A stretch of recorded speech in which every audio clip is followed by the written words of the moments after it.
boa tarde. O programa Gente que Fala está começando pela Rádio Trianon AM 740 de São Paulo, pela Rádio Universal AM 810 de Santos e também pelas redes sociais. Imagens no Instagram, do Facebook, do nosso canal no YouTube, para você acompanhar essa nossa jornada de hoje e o convite diário para você curtir, comentar e compartilhar a nossa transmissão. Participar também pelo WhatsApp, 973350038 é o número, 973350038. Eu sou o Mauro Friesman, 12:01. Terça-feira, programa Gente que Fala, com o apoio do Instituto Orpes de Pesquisa, nesse espaço às terças-feiras, sempre a nossa conversa aqui voltada para a área da comunicação, sobre todas as suas vertentes, e hoje o nosso assunto, a comunicação política. E para a conversa de hoje, para análise, para o debate aqui dos temas propostos, a gente tem o deputado federal Vinícius Poit, pré-candidato ao governo do estado de São Paulo pelo Partido Novo. Tudo bem, deputado Poit? Bem-vindo. Tudo ótimo, Mauro. Obrigado pelo convite, Tony, todos da Rádio Trianon e os ouvintes que vão acompanhar essa conversa boa hoje. Muito obrigado pela presença. Também com a gente o Tony Mastaler, ator, publicitário, diretor e criador de estratégias de marketing político. Tony Mastaler, boa tarde. Tudo bem? Tudo bem, Mauro. Boa tarde. Prazer estar aqui novamente com vocês. Prazer dividir essa conversa com o deputado aí. Certeza de que hoje eu vou aprender muito e fico bem feliz com isso. Vamos aqui ao nosso primeiro assunto desta tarde, 12:02 agora. A crise dos preços dos combustíveis já é considerada um dos maiores desafios do presidente Jair Bolsonaro. Com a desistência de Adriano Pires e Rodolfo Landim para, respectivamente, a presidência e o comando do Conselho de Administração da estatal, o governo corre contra o tempo na busca por novos nomes a 8 dias da Assembleia, que votará a próxima gestão. Enquanto Landim anunciou no domingo que não assumiria o Conselho, Pires aguardou o fechamento da Bolsa de Valores ontem, quando as ações da Petrobras caíram 0,94%, para anunciar que não iria assumir a presidência. Isso após Joaquim Silva e Luna ter sido demitido por Bolsonaro por divergências quanto à política de preços dos combustíveis. Deputado Vinícius Poit. Bom, muito bem, o que se esperava de Adriano Pires e Rodolfo Landim é que, de fato, eles recusassem as propostas para ocupação dos respectivos cargos, a presidência e o comando do Conselho de Administração da Petrobras, pelo que o mercado sabe, conflito de interesses que eles têm, uma vez que eles atendem às empresas do setor. Agora, o que o presidente Bolsonaro gostaria, ou quer, né, e vai atrás de um nome, é de alguém que interfira na política de preço da Petrobras, não é isso? Mauro, obrigado pela pergunta, uma pergunta importante que mostra muito um dos problemas que esse governo enfrenta, que é a interferência excessiva, né, nas escolhas ou nas tomadas de decisões de cargos e de pessoas que deveriam ser técnicas e respeitadas as autonomias. Quando esse governo foi eleito e a equipe foi montada, o que a gente esperava, com a contratação e com a nomeação de Paulo Guedes, de Salim Matar, de tantas outras pessoas que vieram do mercado, é que, olha, time de craques, cada um vai ter sua autonomia para tomar decisão na sua área. E a hora que esse governo foi andando, a gente viu que não foi isso que aconteceu. Tanto que a maioria deles saíram do governo na hora que viram, não, pera lá, se eu não posso tomar decisão, se eu não posso tocar do meu jeito, eu não vou me submeter. E aí a gente vê essa dificuldade de atrair um novo líder para a Petrobras, uma vez que é um tema sensível, que é um mercado extremamente concentrado no Brasil, deveríamos abrir o mercado, deveríamos fazer privatizações, concessões na área de refino de petróleo, e a gente não fez. Então, o governo acaba interferindo, e aí, Tony, passando a bola também, quando me perguntam qual que é a política de preço de combustível, qual que é a política fiscal do Brasil, é a política fiscal eleitoral, é a política de preço eleitoral. Ainda mais num ano de eleições, o governo acaba se mostrando mais um governo populista e que toma decisões extremamente técnicas de uma maneira que favorece a eleição e não que favorece o povo e a boa gestão das companhias. Tony, para pegar o gancho no início da explanação aqui, da explicação do deputado federal, Vinícius Poit, essa ideia que se tinha, a impressão que se tinha que seria um governo liberal na economia, o que não ocorreu, né?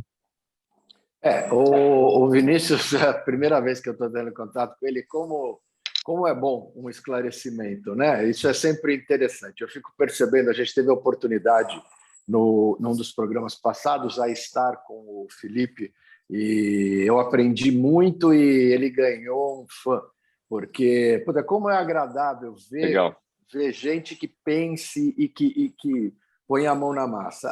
Agora, o governo Bolsonaro, com todo o meu respeito ao nosso presidente, e merece respeito por conta disso, mas é mais do mesmo, né? Colocou a questão um pouco mais para o povo, para a pessoa, pintando o que eu vou fazer, e no frigir dos ovos acaba não realizando. E isso tem um preço. Eu costumo dizer que você pode até enganar o eleitor, mas é durante um curto espaço de tempo.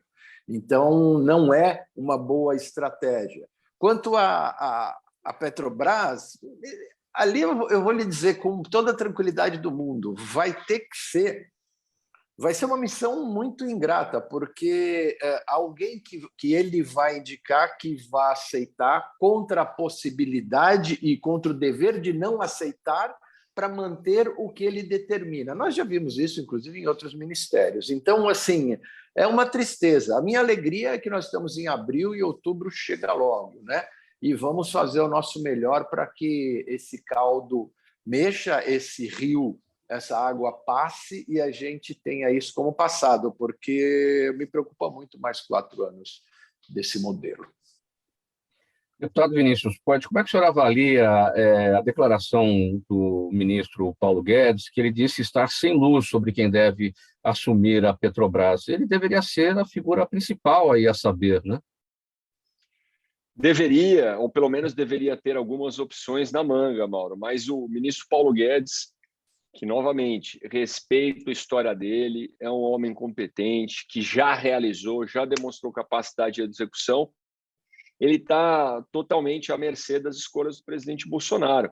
Então, imagina como é que o cara vai escolher alguém que topa ir para um cargo de extrema responsabilidade, só que sabe que não vai poder tomar as decisões do jeito que ele quer.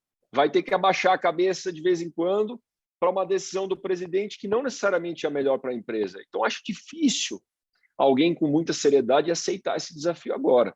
Então, imagino que seja verdade mesmo. O ministro Paulo Guedes não tem ideia de quem colocar no cargo, apesar de que o mercado diz que vem alguém do Ministério da Economia, né? Alguém que venha cumprir missão, né?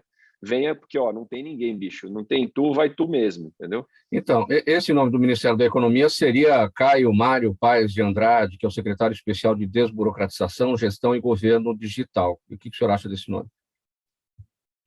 Olha, o pessoal do governo digital, particularmente, eu gosto muito, tá?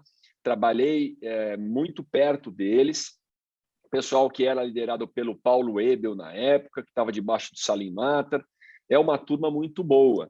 Agora, vai ter autonomia para tocar e para tomar as decisões necessárias? Essa é a minha principal pergunta. Eu, se estivesse no mercado, agora eu como brasileiro, como deputado federal, me preocupo com isso. Agora, para o mercado financeiro que já derrubou as ações da Petrobras, fica essa incerteza. Pô, se o cara não tiver autonomia, você pode botar o cara da NASA lá, que não vai virar nada, se ele não puder tomar as decisões melhores para a empresa. Então, essa é a principal preocupação, Mauro. Apesar de, novamente, o pessoal de governo digital é craque. Eu fui autor do projeto de governo digital de GovTech no Brasil, foi aprovado, sancionado, a gente trabalhou super junto. Se não tiver autonomia, não adianta nada. Sobre a fala do presidente da Câmara, Arthur Lira, deputado Poit, que, para defender o Adriano Pires, ele atacou a imprensa e ele atacou o Ministério Público, dizendo que, para ser presidente da Petrobras, tem que ser arcebispo, porque ele diz assim, a pauta da imprensa e talvez do Ministério Público é condenar o possível presidente da Petrobras porque prestava assessoria a um grupo empresarial. É um mínimo, né, que não tenha conflito de interesses, mas, na defesa, ele atacou a imprensa e atacou o Ministério Público. O presidente da Câmara, Arthur Lira, com todo respeito, está lá para fazer negócio somente, entendeu? Então, ele olha as pessoas com a ótica dele mesmo. É óbvio que não pode ter um presidente de uma empresa como a Petrobras que tenha conflito de interesse. Agora, se coloca no lugar do Arthur Lira. Eu acho que nenhum de nós aqui conseguiria, porque a gente tem éticas, valores muito diferentes da dele. Agora, para ele é um absurdo, ataca a imprensa, ataca o Ministério Público, que colocou os pontos importantes para a gente se preocupar, porque ele está lá para negociar a relatoria, ele está lá para favorecer seus amigos, ele está lá para negociar cargo com o governo, para negociar emenda extra. Esse é o presidente da Câmara. Então, não esperava muita coisa diferente dele, não. Muito bem, 12h11 agora, vamos mudar aqui o nosso assunto, esgotado aqui essa parte em relação à Petrobras. Olha, o Partido Novo lançou no último sábado, durante o 6º Encontro Nacional, na sede da FEComércio, aqui em São Paulo, seus pré-candidatos para as eleições de 2022. Foram oficializados os nomes do empresário Felipe Dávila como pré-candidato à presidência da República, esteve aqui no programa Gente que Fala na semana passada, e também o de Vinícius Poit, nosso deputado federal, como pré-candidato ao governo do Estado de São Paulo, entre outros nomes também que foram apresentados. Deputado Poit, o que o Partido Novo traz de novo, né, para essa eleição de 2022? Mauro, é esse papo franco, é um papo técnico, é a escuta com a população, não é trazer uma solução mágica, uma bala de prata para resolver os desafios do Estado de São Paulo e do Brasil, mas sim escutar a população para tomar decisões técnicas com base nas demandas da população. A primeira é não usar dinheiro público para fazer campanha. Eu sei que às vezes eu converso isso com as pessoas da política, mas isso não é uma bandeira que pega, Poit. As pessoas não estão ligadas nisso. Como não? O Instituto Milênio fez uma pesquisa recente, Tony, que provou que 90% dos brasileiros é contra a utilização de fundão para fazer campanha.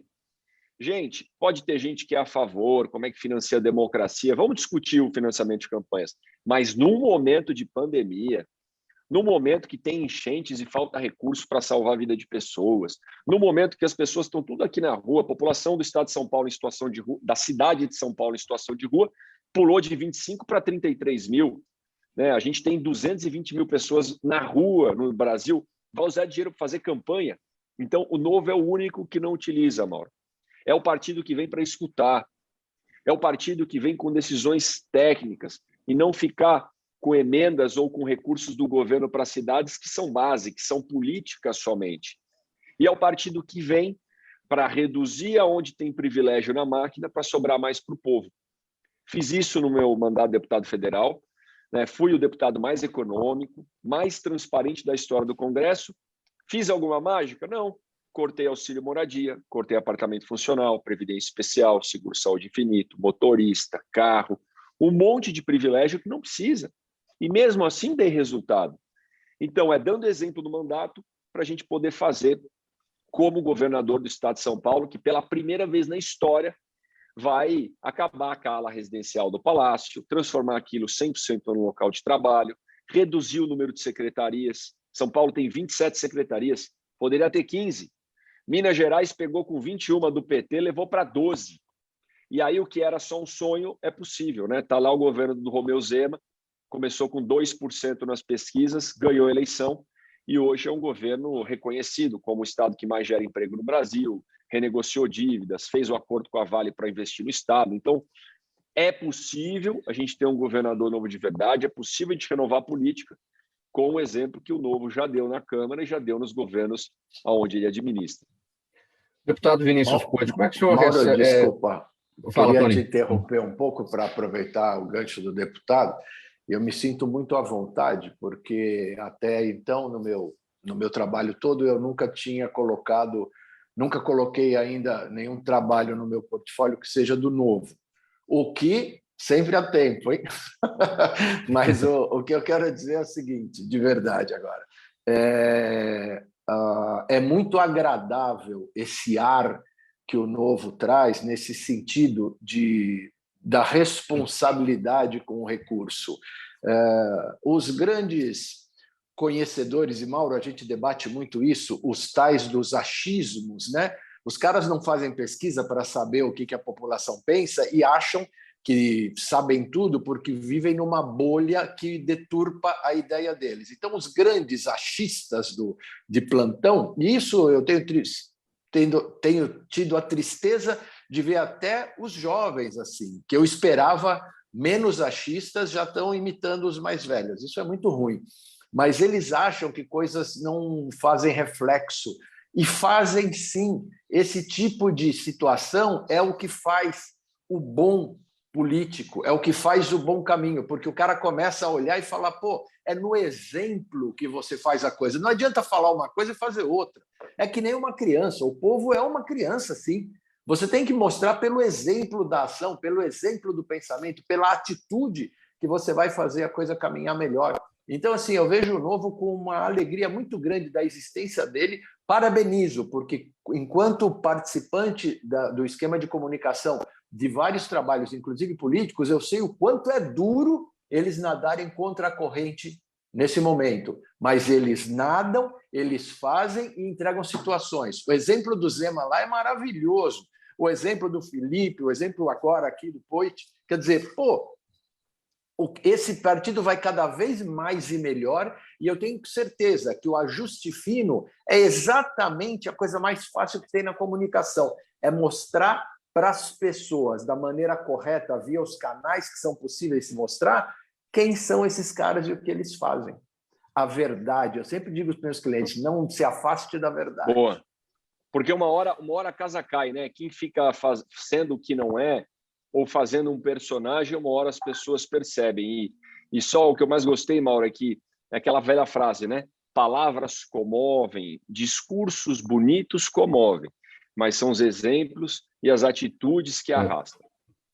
Deputado Vinícius Poit, no sentido do que o Tony Mastaler destacou, o nadar contra a corrente, que é todo o desafio na defesa do recurso público, como é que o senhor rebate a crítica daqueles que dizem não, está em Brasília, tem que mesmo usar os benefícios, tem que usar as benesses, se recusar fundo eleitoral, recusar fundo partidário, apartamento XYZ, não sei o quê, tudo isso é demagogia. Como é que o senhor rebate isso? Eu rebato com resultado e mostrando, Mauro, que é possível. E aí eu desafio, está feito o desafio. Qualquer deputado federal desse mandato, qualquer um, eu quero ver eles apresentarem resultado entregue, projeto aprovado e sancionado versus economia de dinheiro público. Ah, precisa usar apartamento funcional, precisa de motorista, precisa de 25 assessores, senão não tem resultado, demagogia. Mentira! Mentira! Em 3 anos e meio quase de mandato, sendo um dos mais econômicos, o mais transparente, poderia ter 25 assessores, tenho 8, poderia usar todos os privilégios, cortei tudo. Poxa, sancionei 5 projetos, marco legal das startups, governo digital que a gente falou, conectividade rural nas escolas, telemedicina, regularização fundiária urbana, liderei a bancada paulista, que é a maior bancada do Congresso, conversando com partidos de A a Z, por 2 anos. Então, aonde que não dá para ter resultado? Não é demagogia. Então, a hora que a gente mostra, esse é o contra-argumento, Mauro, mostra com o exemplo, está aqui, o que você está falando é mentira, porque eu consegui economizar e deu resultado, não precisa de tudo isso. Como é que o cara vai quebrar? Não vai passar vergonha com os eleitores dele. E aí ferramentas como o ranking dos políticos e outras começam a comparar os políticos e escancarar os números. A hora que eles escancaram, a gente desnuda os outros políticos. E aí mostra que realmente tem gente que economiza, tem gente que faz e tem gente que fica escondido lá em Brasília, vivendo como se fosse a ilha da fantasia, gastando dinheiro do povo, sabe, e vivendo como rei, enquanto o povo não tem nem saneamento básico aqui em São Paulo. Ainda sobre o nadar contra essa corrente, de não aceitar o dinheiro público como o fundo partidário, como o fundo eleitoral, deputado Vinícius Poit, é importante que a gente pontue aqui, o Novo rejeita esses valores e não consegue devolver isso para os cofres públicos. A lei não permite isso. As pessoas não sabem, o eleitor brasileiro não sabe disso. O problema que é segurar esse dinheiro, sem querer esse dinheiro, sem poder doar esse dinheiro e sem conseguir devolver para o governo, né? Perfeito. O dinheiro são, aliás, é brincadeira, né? Parece brincadeira, mas é muito sério. São 2 fundos. Um é o fundo partidário, que todos os partidos recebem há muito tempo, o Novo recebe, não utiliza e não consegue devolver. Esse fundo partidário, a gente fez uma proposta, os 2 primeiros projetos de 2019, o primeiro dia de mandato, eu estava lá na fila representando a bancada, projeto 14 e o 15. A gente fez uma proposta para, já que a gente não vai utilizar o fundo partidário, que a gente possa devolver para áreas prioritárias. Saúde, educação e segurança pública, por exemplo. Não deixaram a gente devolver. E nós não vamos devolver para o fundo, porque aí vai ser utilizado pelos outros partidos. Então, a gente está brigando judicialmente para poder devolver o dinheiro que é do povo. Olha o absurdo que é esse negócio do fundo partidário. O fundo eleitoral é diferente. Ele foi criado mais recente. As últimas eleições tiveram doação de pessoa jurídica, de empresas, foram em 2014. Então, eles foram criados foi criado em 2016. E aí a gente não recebe. O fundo eleitoral a gente recusa, e aí sim, esse dinheiro fica para a União utilizar nas outras áreas. Mas mesmo assim, a gente colocou um projeto para acabar com o fundo eleitoral. Gente, entrar na eleição como pré-candidato a governo do Estado de São Paulo, contra essa turma toda que vai usar, todos vão usar, tá? Aliás, todo mundo tem padrinho, né? O candidato Lula, o candidato Bolsonaro, o candidato Dória, todo mundo tem padrinho. Eu sou o único que corro aqui com a população do Estado me ajudando. Todos eles vão usar fundo eleitoral, a gente não vai. Então, é uma tarefa mais difícil, mas dá para fazer e é possível, visto que a gente ganhou a eleição para federal, o Zema ganhou para governador em Minas. Eu vou repercutir essa questão também com o Tony Mastaller. Enquanto isso, deputado Poit, por favor, eu tenho a impressão que os seus fones estão com as baterias fracas, porque está dando uma falha de áudio. Você quer verificar enquanto isso? Aí a gente conversa aqui com o Tony, tá bom? Porque está dando umas falhas. A impressão é de bateria fraca, mas vamos ver. Tony, vamos repercutir aqui essa questão do fundo partidário e do fundo eleitoral. Sim. Nós temos aí uma questão bastante complicada, né? O deputado mencionou no começo do nosso programa hoje que eles têm uma opção, e eu acho uma opção louvável, e não estou jogando graça aqui, estou falando de verdade, é uma opção louvável porque eu sei o duro que é para conseguir estar nessa linha e num país pobre, que necessita de recursos para as áreas prioritárias, você fazer essa atitude de abrir mão. Então nós temos essa situação. Temos a situação da dificuldade legal, o absurdo que é você retornar esse recurso para o lugar que ele deveria estar. Isso na verdade, é de se pôr a mão na cabeça. É mais um dos absurdos que o Brasil tem. Agora, você ter uma postura de que efetivamente você vai continuar o seu caminho sem essa força, porque o dinheiro, se bem utilizado, é uma força. Eu digo se bem utilizado porque eu tenho visto um sem número de profissionais que ainda não deveriam estar fazendo marketing político, fazendo. E isso resulta em falha, né? Eu costumo dizer para as pessoas, eles falam, alguns outros candidatos, falam para mim, mas um orçamento é muito caro. Eu falo, olha, se eu for usar os profissionais corretos, ele não é barato mesmo, mas primeiro isso é uma eleição. Eu tive esse caso para um candidato a presidente, que foi aí, e eu posso revelar, foi o próprio Sérgio Moro. Quando ele chegou no Brasil, eu estava lá no lugar, logo de manhã, para poder dirigi-lo, e aí eu já fiz um diagnóstico, pude olhar e falar, bom, ele precisa disso, disso, disso. Um cara inteligente, mas precisa de trabalho, é normal. Ele, para começar, não tem um background político, não tinha nada disso. Nunca foi autorizado. Nunca foi autorizado. E aí eu vejo nos jornais dizendo, não, puxa, isso aí já estava... a gente fez tudo que era possível. Não, eu estava lá e vi que não foi feito o que era possível. Agora, existe um custo para isso. Para as pessoas virem disputar cargos, existe um custo. Existem profissionais trabalhando. Isso é um trabalho. Agora, também existe como o Novo faz, um custo espartano, escolhendo bons profissionais e fazendo a coisa correta. E lá do outro lado, também existem aquelas coisas que nós vimos no passado, de nego estar usando propaganda para desviar dinheiro, etc. Aí é complicado, né? Nós temos os dois extremos dessa figura, né? E aí cabe ao eleitor começar a pôr isso também na sua bolsa de análises, né? Olhar e falar, não, espera aí, eu não vou Eu não vou começar a incentivar uma coisa que está, na verdade, roubando de mim. Deixa eu olhar para esses outros caras, o que eles estão fazendo, porque eles, pelo menos, já que eu não conheço o que eles estão fazendo, pelo menos roubando de mim eles não estão. Então, deixa eu ver o que eles estão fazendo. E aí se surpreende que os caras estão fazendo muito mais do que eles imaginam. Deputado Vinícius Poit, será que tudo bem agora com o seu áudio? Vamos tentar? Vamos, eu desliguei o fone aqui e liguei o do computador. Não sei se melhorou agora. Melhorou bem. Vamos falar agora, deputado, sobre a campanha Brasil em Movimento, que contempla o plano de governo liberal na economia para o Estado de São Paulo, redução do tamanho do Estado, que é a bandeira do novo, não só para o Estado de São Paulo, mas para o Estado maior, para o Brasil, evidentemente, né? Uma das principais bandeiras, a agenda de privatizações. Como é que isso deve funcionar no Estado de São Paulo, se o senhor for eleito, em relação às nossas estatais? Olha, Mauro, primeiro escutar as pessoas, como eu te comentei, né? O bem, né? O movimento do bem, que é o Brasil em movimento. A gente precisa se colocar em movimento, precisa bater perna por esse Estado. Como eu digo, os 3 S's, né? Gastar a sola de sapato, saliva e suor para conhecer o Estado. Não adianta o governador querer governar o Estado sem conhecer o Estado. Não é conhecer voando de helicóptero, de avião, como esses governadores por aí estão acostumados. É andando, é pé no chão, é sentindo a realidade de ponta a ponta. Então, esse é o número 1.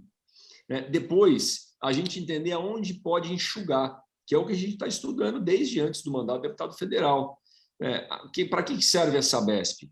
Se não é, por exemplo, para gerar caixa, gerar lucro para o próprio governo utilizar para ele. Não está utilizando para o povo. Está melhorando as condições da população? Não, está fazendo caixa para fazer obra eleitoreira para se manter no poder? Tem que acabar com essa história, sabe? E melhorar o saneamento para todo mundo. Não é para utilizar a empresa estatal para fazer caixa para o governo, senão nós vamos vender tudo. Para que serve o governo administrando balsa no litoral, por exemplo?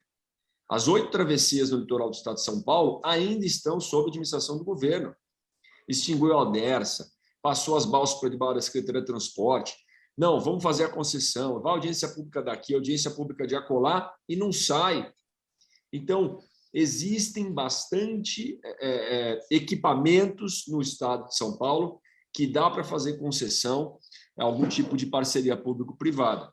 Então, à medida que a gente escuta a população, analisa todo o custo do Estado, entende aonde dá para cortar, aí a gente aplica onde é prioridade para o povo. Agora mesmo, né, quem tiver curiosidade, entre lá no meu Instagram, que é o @ViniciusPoit, eu fiz uma enquete, eu falei assim, e faço isso toda hora. Falou, pessoal, o que vocês acham que é prioridade aqui em São Paulo? Né? Eu botei lá, dá para ver aqui, a gente está com os percentuais. Pô, é o emprego que precisa retomar logo, então a gente precisa reduzir imposto, precisa desburocratizar para o cidadão. É a saúde, que decorrente da pandemia sobrecarregou. É a segurança pública, que a todo momento tem um assalto, um roubo a banco no estado de São Paulo. É a educação, que ficou fechada as escolas 2 anos. Então, escuta a população, entende aonde precisa arrumar, aí corta custos do Estado para priorizar o que o povo precisa, porque não existe dinheiro público, existe dinheiro do pagador de impostos. E esse dinheiro tem que melhorar os serviços públicos para que o povo precisa. Segurança pública, que está extremamente decadente, com os policiais mal valorizados em São Paulo, a gente precisa retomar e valorizar melhor a tropa. Educação, com as escolas ficaram fechadas, saiu o índice do Saresp, que é a prova que mede as escolas do estado de São Paulo. Foi lá para baixo, proficiência em matemática e português. Empreendedorismo, para desburocratizar e ficar mais fácil abrir negócio, menos imposto, menos alvará, menos burocracia. E saúde, que precisa de mais inteligência e transformação digital. Então, essa é a visão do nosso movimento para o estado de São Paulo. Qual a proposta do novo deputado Vinícius Poit em relação às agências reguladoras? A gente tem aí os diversos serviços privatizados na telefonia, na energia elétrica, e as agências que deveriam estar aí de olho no funcionamento dos serviços prestados pelas empresas, em benefício do consumidor, muitas vezes, né, estão falhando aí nas suas atribuições.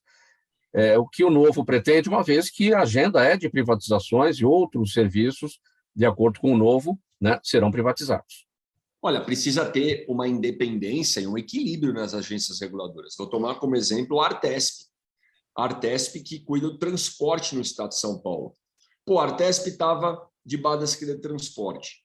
O vice-governador trouxe para debaixo dele. De repente, a Artesp, por quê? Né? Essa é uma pergunta. Por favor, façam para ele. E, de repente, a Artesp parou, né, no tempo.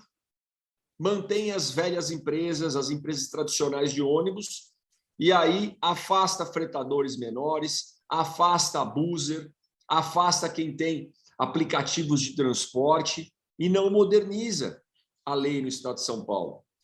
Eu falo da Buser, mas tem a Flixbus, tem outras empresas de aplicativo. Outro dia, hoje, quer dizer, eu ainda, entre aspas, não dei a sorte de prenderem o meu ônibus, porque eu já peguei muito ônibus de São Paulo para Ribeirão Preto pela Buser, nunca foi parado. Mas a minha irmã já, uma pessoa que trabalha comigo já, a Artesp para o ônibus, trata todos os passageiros como se fosse bandido junto com a Polícia Rodoviária Federal, e aí dali a pouco encosta um ônibus de uma empresa tradicional e leva todo mundo embora. Isso é o fim da picada. Está na cara que tem rolo. E eu peguei esse ônibus e torci para parar. Porque se parasse, eles iam ter uma surpresinha dentro do ônibus, entendeu? Porque eu ia estar lá, ia denunciar e filmar tudo isso.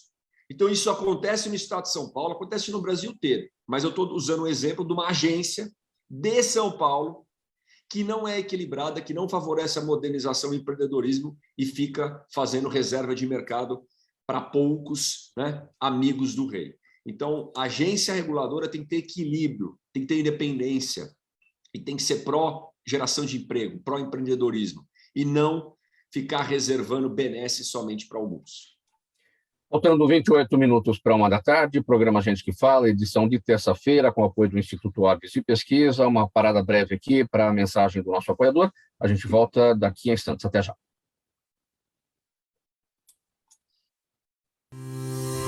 Toda ação estratégica de sucesso tem um componente fundamental: um instituto de pesquisas ético, rápido e preciso. Afinal, é ele que vai fornecer informação confiável, sem achismos ou palpites. E isso, numa época de mudanças rápidas e repentinas, é fator crítico de sucesso. A Orbis é um instituto de pesquisas que une precisão e confiabilidade estatística com a mais alta tecnologia em pesquisas do mercado. Tem inteligência artificial, robótica e Big Data, entre outros recursos, para que você tenha uma informação correta, confiável, com o menor custo e no menor tempo possível. Na sua próxima ação, seja ela corporativa ou política, comece pela Orbis. Porque com a informação correta, você vai mais longe, mais rápido e com mais segurança. De volta com o programa Gente que Fala, faltando 27 minutos para 1 da tarde, Rádio Trianon AM 740 de São Paulo, Universal AM 810 de Santos e também pelas redes sociais. Imagens do Instagram, do Facebook e do nosso canal no YouTube para você acompanhar essa nossa jornada de hoje. Vamos colocar aqui na nossa conversa Daniel Matos, advogado, perito judicial, economista, especialista em direito tributário. Boa tarde, Daniel, como está? Boa tarde, Mauro. Boa tarde aos colegas. Seja bem-vindo mais uma vez, obrigado pela colaboração com a gente. Daniel, vamos falar sobre o seguinte: o Supremo Tribunal Federal decidiu suspender processos no país todo que envolvam os IPVAs das locadoras de automóveis. Esse é um brolho danado. As locadoras que têm sede em determinados estados pagam os IPVAs, os veículos pagam os IPVAs nesses estados, mas eles circulam em outros estados, né? Então, aquela coisa, o IPVA tem que ser pago no estado onde a locadora tem a propriedade daquele automóvel ou no estado onde ele circula, né? Então, essa é a discussão, né? Essa sessão já foi reagendada, né, umas 3 vezes, né? Vai para, acho que, se eu não me engano, a 3ª ou a 4ª agora. E o cerne da questão é esse, porque assim, o IPVA é um imposto estadual, né? Por ser estadual, em tese, seria do local em que você tem o benefício tributário da propriedade, né? Só que a aquisição ocorre no município X e o uso ocorre no município Y. Então, a discussão que as locadoras apresentam é que, caso seja determinada a cobrança nos estados em que os veículos efetivamente se encontram, algumas locadoras vão deixar de atuar, porque o custo operacional vai ficar muito alto em razão da regularização, vamos assim dizer, e da cobrança do IPVA até correndo a possibilidade de ser cobrado o período retroativo aos 5 anos. É muito grave em termos de estrutura, né? Infelizmente, a Lei de Liberdade Econômica não engloba a atuação do Estado de uma certa forma, mas se fosse possível utilizar para fins de análise, a Lei de Liberdade Econômica prevê que o Estado deve respeitar a atuação dos contribuintes e de modo que eles não tenham aumento no custo de transação ou no custo operacional deles, né? O Estado exerce o poder de fiscalização da coisa pública, etc. e tal, e o contribuinte exerce atividade econômica. Esse é o X aí. Agora, não tem data para o Supremo retomar a discussão disso, né? Não. Normalmente, quando pedem suspensão, até sair os ofícios e comunicar aos tribunais e de lá comunicar, vai bons meses / ano. Deputado Poit, para a gente ouvir o seu entendimento sobre esse tema, essa questão, né? O carro, o automóvel, ele tá registrado em Minas, por exemplo, ele está no Paraná, por exemplo, são as grandes locadoras, né, que estão aí atuando, são os estados, né, onde estão as locadoras aí atuando, mas esses veículos circulam por todo o país, em grande parte aqui pelo estado de São Paulo. Se for pagar o IPVA aqui, claro, ótimo para o estado de São Paulo, porque vai engordar os cofres, mas vai emagrecer lá em Minas, vai emagrecer lá no Paraná. Seu entendimento? Fechar seu microfone, deputado. Mauro, eu gostei da fala do Daniel aí, que retomou a liberdade econômica, né, a lei da liberdade econômica. Eu sou muito suspeito para falar sobre isso, porque o Estado é ávido, né, para cobrar impostos, para aumentar a carga. Aí depois ele força o empreendedor a mudar de estado, ele força o empreendedor a ficar abrindo um monte de empresa, né? O empreendedor, o cara que, eu estou extrapolando, mas o cara que tem uma empresa no Simples, ele abre um monte de PJ, ele força o empreendedor a fazer um monte de coisa para ter que evitar pagar tanto imposto no Brasil. Então, eu sou muito suspeito para falar, assim, eu defendo a liberdade, eu defendo a livre concorrência e defendo a diminuição desses impostos. Aliás, sobre o IPVA, né, o Daniel sabe muito bem também que, puxa, a gente teve um aumento de IPVA gigantesco, não pelo aumento de alíquota do imposto, mas pelo aumento da base, já que com essa crise gigantesca, faltou semicondutores, o preço do carro novo subiu muito, do médio acompanhou. Aqui em São Paulo foi 23% de aumento. Sim. 23%. O que esse governo de São Paulo fez? Deu um descontinho de 9%, parcelou em 5%. Tá de brincadeira. Todo mundo quebrado, conta para pagar no começo do ano, o governo ávido para arrecadar. Ah, mas São Paulo estava precisando de dinheiro, poxa, mentira. Orçamento para investimento recorde esse ano, fazendo um monte de obra eleitoreira. Por que não seguiu o exemplo que acabou acontecendo em outros estados, que congelou? A gente entende a crise, nós vamos congelar aqui para ajudar o povo. Então, esse assunto do IPVA me tira do sério, viu?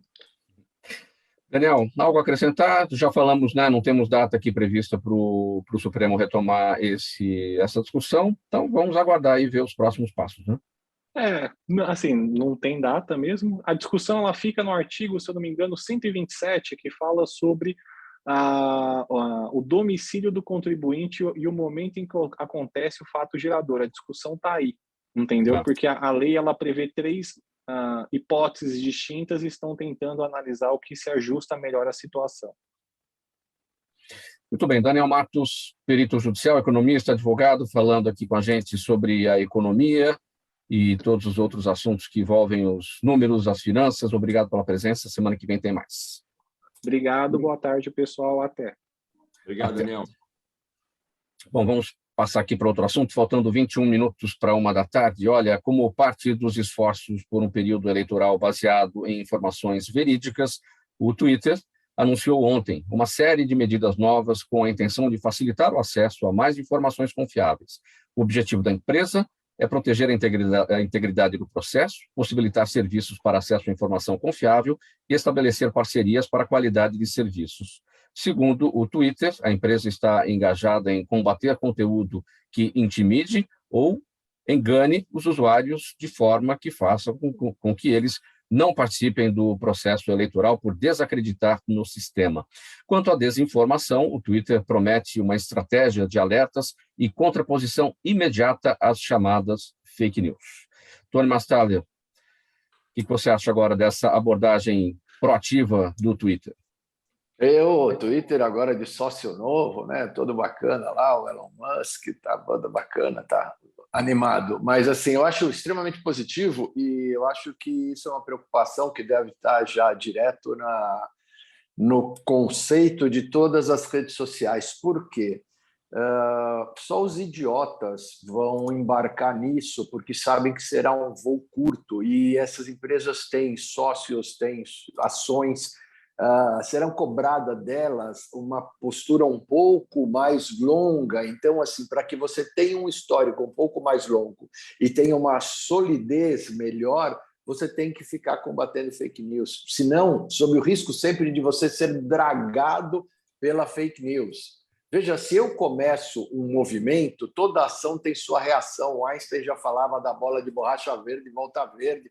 Então, assim, você começa esse jogo, você não para mais. A questão política hoje, e o deputado pode falar bem melhor do que eu, ela começou num determinado tempo atrás. Claro, sempre existiu o que não se chamava de fake news, sim, mas era num nível menorzinho. Quando ela saiu de 38 cano curto para um canhão antiaéreo, a coisa complicou, porque alguém tomou a bala desse canhão nessa eleição. Na outra eleição, a turma de lá já tinha esse canhão de novo, e aí atira para cá. E aí começou a entrar numa coisa meio terrível, que vai rolar uma certa autofagia nesse processo. Então, assim, é obrigação de toda rede social, por uma questão até humanitária, falar, não, peraí, vamos tentar manter, não é só porque está na Bíblia, conhecereis a verdade nos libertará, é porque o negócio é sério.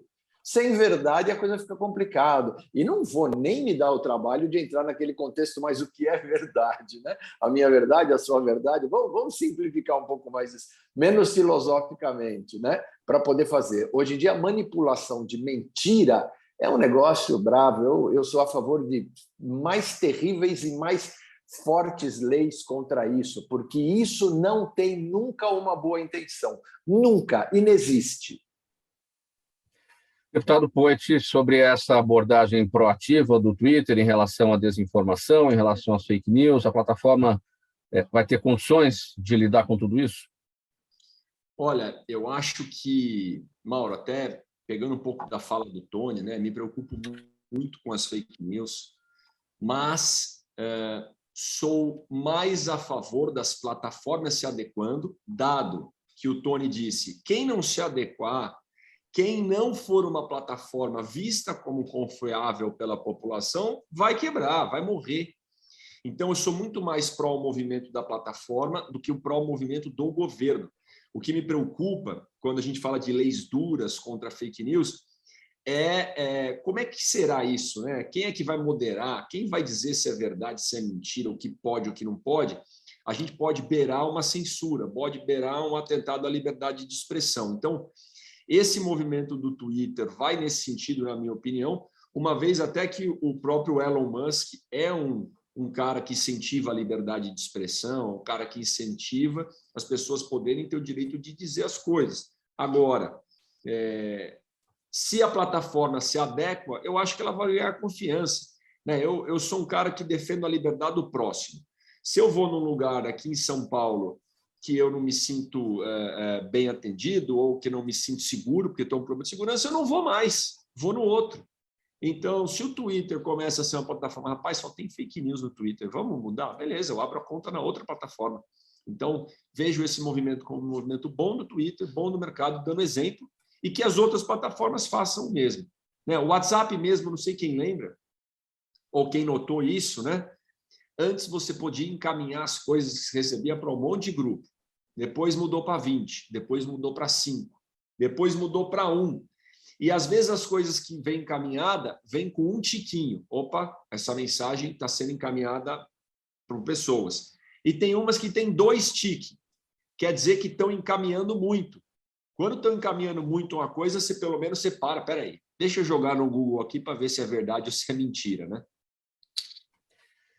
Faltando 15 minutos para 13h, olha, Vinícius Poit fez a sua estreia na política em 2018 como o 12º candidato mais votado para deputado federal por São Paulo, com o apoio de 207.118 eleitores.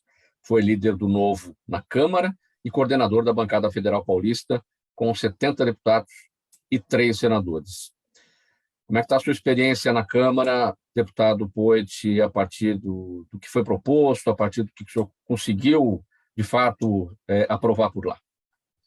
Mauro, eu digo que foi acima da expectativa. A gente se planejado, feito compromissos para a campanha, compromisso, por exemplo, de economizar 3 milhões e 600 mil reais no mandato. A gente não terminou o mandato e já atingimos 4 milhões de economia. Compromissos de não utilizar mais que 10 assessores, né? Poderia utilizar 25. Hoje eu tenho 8, por exemplo. Compromisso de economizar 50% da cota de reembolsos. Economizo mais que 50%. Compromisso de lutar pelo empreendedorismo. Aprovamos o marco legal das startups, montamos a frente parlamentar pela economia e cidadania digital. Então, eu fico muito feliz de ter entregue o que a gente prometeu. Como o Tony disse, não é só discurso, é exemplo na prática, de ter economizado dinheiro e mesmo assim ter tido resultado, porque as pessoas criticam, mas você só economiza dinheiro, como é que você vai trabalhar sem muito assessor? Ué, eu contrato só gente boa. Não contrato porque o cara é meu amigo, porque ele é legal. Eu contrato porque o cara é técnico. Fiz processo seletivo para os cargos do meu gabinete. Fiz planejamento estratégico. Então, isso tudo deu muito resultado, além do que eu esperava, inclusive.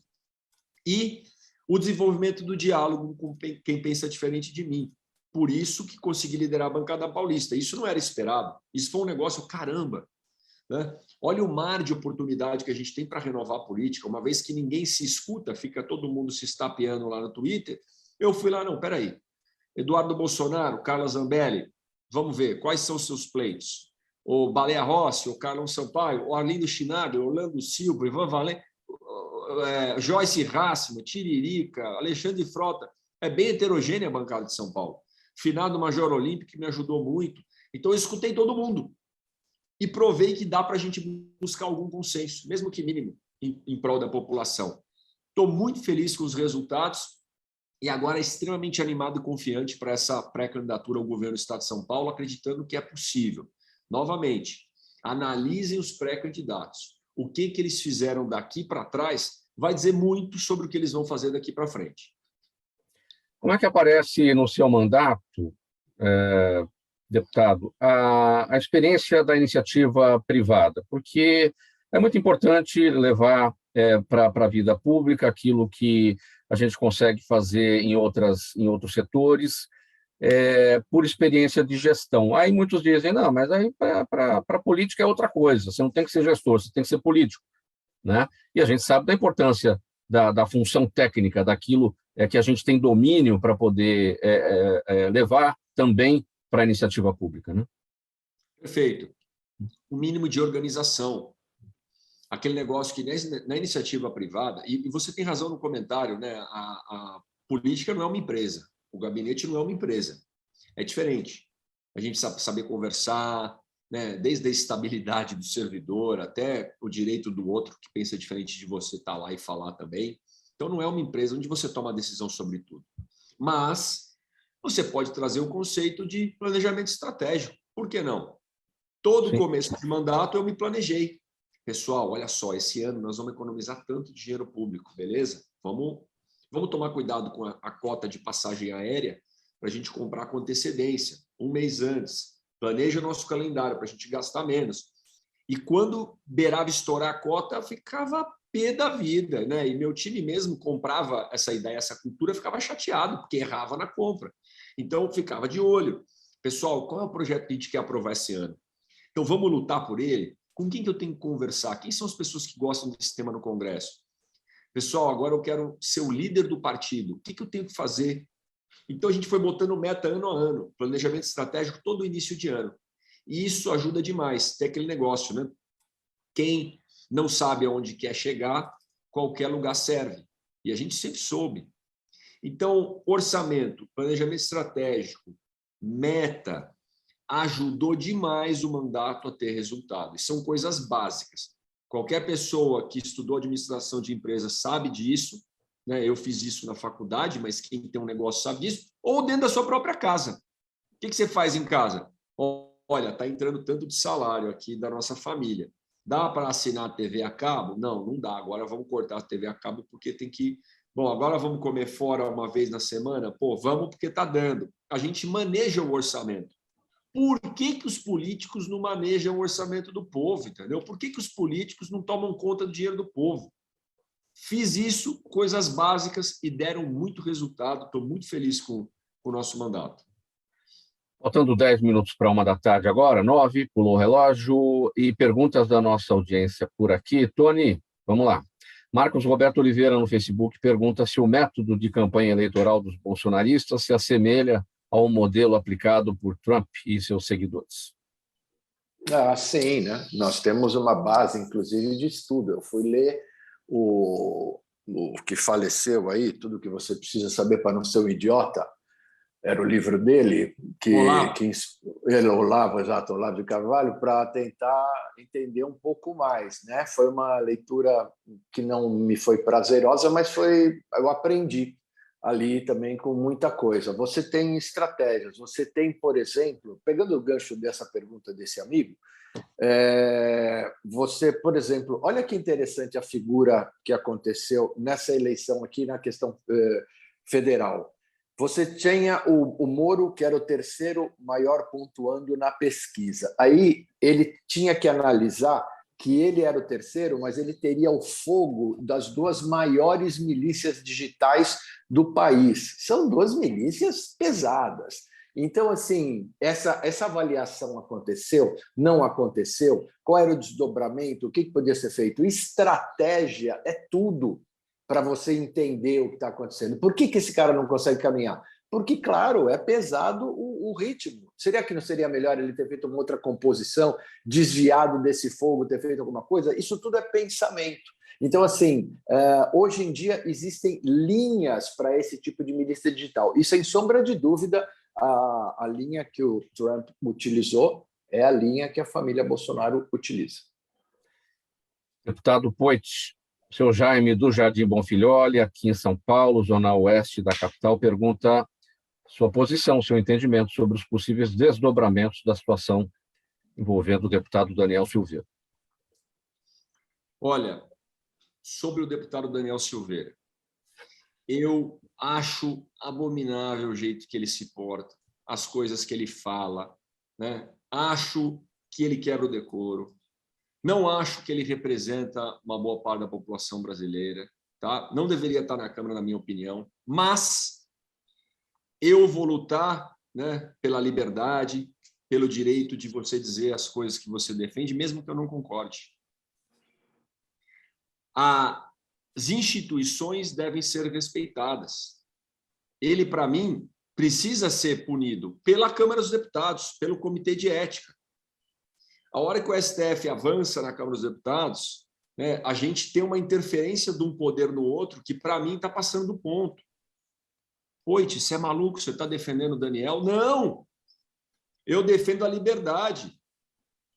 Eu defendo as instituições. Ele tem que ser punido pela Comissão de Ética da Casa. Para mim, esse cara tinha que ser cassado, tinha que estar fora. Fora. Dá vergonha de ser parlamentar na mesma legislatura que esse cara. Só que a Comissão de Ética é que tem que pegar ele. É o presidente. Você acredita que ele será punido e que será cassado? Ele pode sofrer essa sanção? Infelizmente, os políticos do Centrão e essa turma da velha política se protegem. Esse que é o problema.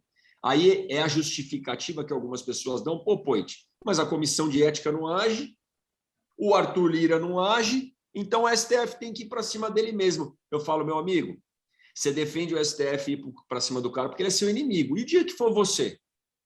E o dia que o STF for para cima de alguém que você concorda?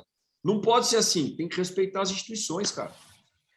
Deputado Poit, a Daniela Neves no Instagram está perguntando o seguinte: se é possível imaginar o presidente Bolsonaro passando a faixa para o seu possível sucessor pacificamente. Do jeito que está o país, eu acho difícil. Por isso que eu luto tanto por uma terceira via, luto tanto pelo Felipe Dávila, que é o candidato do Partido Novo, para candidato, por uma coalizão, por gente que, vamos parar de extremismo, vamos focar na solução. Porque se ficar nessa polarização Lula ou Bolsonaro, qualquer um dos dois que ganhar vai ser um transtorno, nós vamos ter briga e vamos ter mais 4 anos, sabe, de conflito no país. eu escutei no outro dia, é uma eleição que vai durar 4 anos, não vai acabar. Não vai acabar. E aí, possivelmente, a gente vai ver cenas como a gente viu nos Estados Unidos. No YouTube, Mauro, deputado... Fala, Tony. Deixa eu só pegar um gancho com o deputado aqui, porque, na verdade, assim, eu vi a entrevista também do Michel Temer, e ele dizia exatamente isso. Ele dizia, olha, se Lula ou Bolsonaro ganhar, você não pacifica o país. Porque Perfeito. A turma do Lula vai dizer que aconteceram N coisa, a turma do Bolsonaro vai acontecer. Então, a pacificação do país passa obrigatoriamente pela terceira via. Então, para o eleitor, vamos olhar para a terceira via? Vamos ver. Olha, eu garanto uma coisa, você vai se surpreender positivamente. Você vai falar, olha que prêmio maravilhoso que eu tenho aqui. Deputado Poit, a Carla Nogueira no YouTube pergunta quais são as razões do seu projeto que prevê extinguir sanções penais como prisão para crimes como difamação ou injúria. Basicamente, a gente permitir a liberdade de expressão, né? Alguns crimes, né, como calúnia, como injúria racial, estão lá previstos e esses continuam sendo crimes. Agora, outras questões, e aí nesse caso eu remeto ao Danilo Gentili, que teve um conflito com a deputada Maria do Rosário, a revista Cruzoé, que teve um conflito com o STF e foram enquadrados para ser presos. Para mim, isso é um abuso. É um atentado contra a liberdade de expressão. Então, esse é o motivo de fazer o projeto, defender a liberdade de expressão, deixando muito claro, injúria racial e calúnia continua sendo crime. O que eu estou defendendo é o direito das pessoas dizerem alguma coisa sem o STF mandar ir lá na tua casa te prender. Luciano Guacelli, deputado, ele está no YouTube, pergunta a sua opinião sobre a declaração do pré-candidato ao governo de São Paulo, Tarcísio de Freitas, que disse que São Paulo fez pacto com o crime organizado. Olha, eu acho que é preciso responsabilidade para dizer algo do tipo, né?